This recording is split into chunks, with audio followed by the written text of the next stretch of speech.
shoot's over. I'm going to try and take advantage of a little 45-minute drive that I've got to get home, and wanted to kind of do a little day in the life of my career that I've chosen as a commercial photo producer. I get asked a lot of questions about what exactly does that person do. It's a little bit of everything. I would say mindset-wise, you've got to have a little bit of the nurturing personality, want to be able to take care of people, want to solve problems, want to make sure everybody's happy. So I use this, and that's kind of my approach with a lot of things. I want to be that link, that glue from start to finish in a photo shoot, video shoot, anything like that. Client reaches out. Essentially, you are the point person to go between the client and the creative team. So client reaches out, you are thinking through logistics, you are thinking through schedule, they're giving you a concept, you're trying to figure out what, crew makes the most sense with their style, with their personalities and so forth. Worst thing you can do is put together a mishmash of personalities, and the day of the shoot is chaos just because nobody agrees, nobody can get along. So that's super important from the get-go. Secondly, once you've kind of got your crew roughed in, at least your lead, your photographer, your video, maybe even a stylist, depending on the type of shoot that you need. Once the big people are in place, then you kind of set up little mini pre-pros, whether it's internally with your creative team or whether it is with the client. You are setting up meetings, making sure you are all on the same page. You've got your shoot dates scheduled. Once you've scheduled those, you're out location scouting, looking at talent, doing whether it's a digital casting or an in-person casting, essentially reaching out to all the modeling agencies. Sometimes clients are wanting real people. So you're out there scouting for real people. You're reaching out to your friends, to your network, and so forth within the industry. And people that just want to say, hey, I'll take a day off. Throw me some money, we're good to go. Kind of approach. And so those are always hit or miss, a little bit trickier when you're not using actual paid models. But I think that brings an element of challenge to the mix, at least with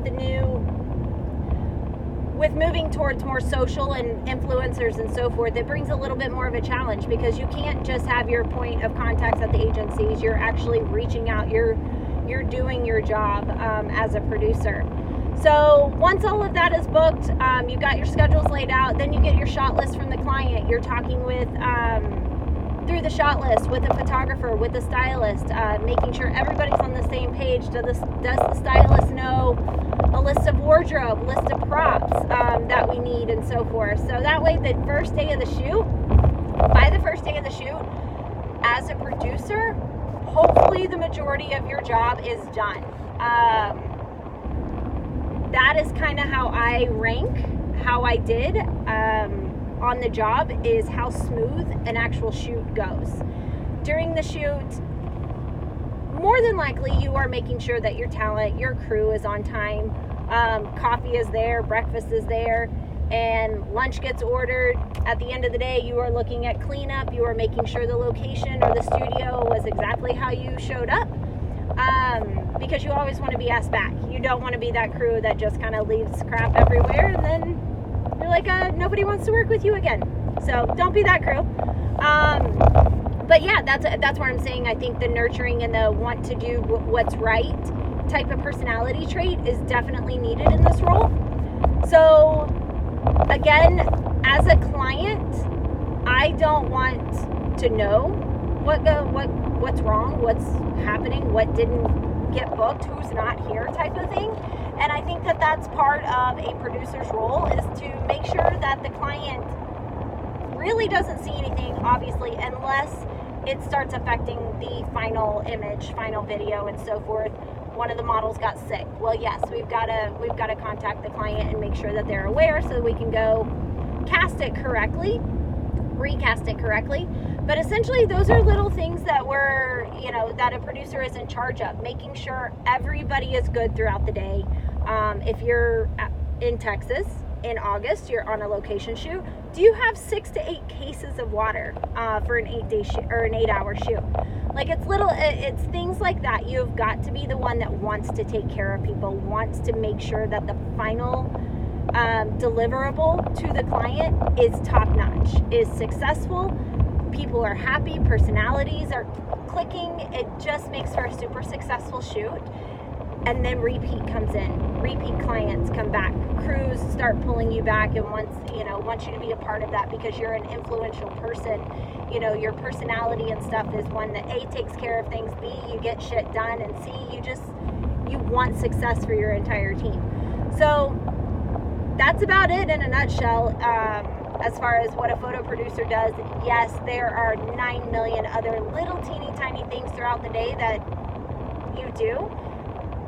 But you start at the bottom. You start maybe by being a PA, a production assistant, and you start being that one that's assisting somebody and just making the coffee, getting the coffee ready, running by Starbucks and grabbing that on the way to a location shoot. You're the one running errands and grabbing lunch for the crew. It's just one of those things that, like, the more and more that you're on set and on location and around a crew, you learn, and the biggest thing is being one step ahead of everybody else. Having at 3 o'clock, having that little bag of mini chocolates ready to go. So that way, once the client's like, ooh, I need some chocolates, you're like, here, you've got it ready to go. And that's a little trick. Always have chocolate on set and go. So anyways, that's about it. Hopefully maybe have another 30, 35 minutes of my drive. So anyways, y'all have a good one. Bye.